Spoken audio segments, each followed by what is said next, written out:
Allora, noi abbiamo attivato gli ospedali Covid, gli 11 ospedali Covid progressivamente.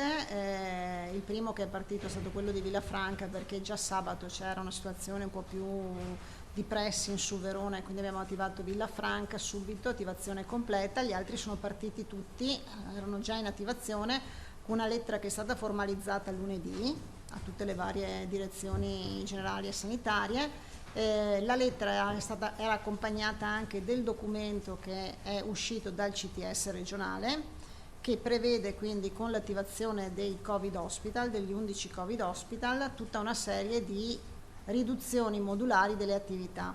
Con la riapertura di tutti i Covid Hospital, infatti, cambiano necessariamente alcuni aspetti. Prevedono appunto che all'interno di questi Covid Hospital siano mantenute le attività, ove possibile, di punto nascita.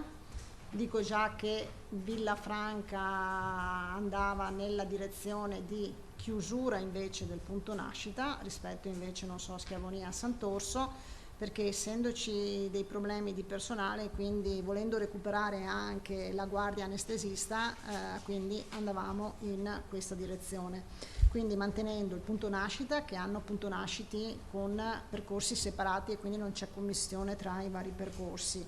Le attività chiaramente di dialisi, le attività oncologiche e le attività psichiatriche dove ci sono. Sospese contemporaneamente con gradualità le attività di non urgenza.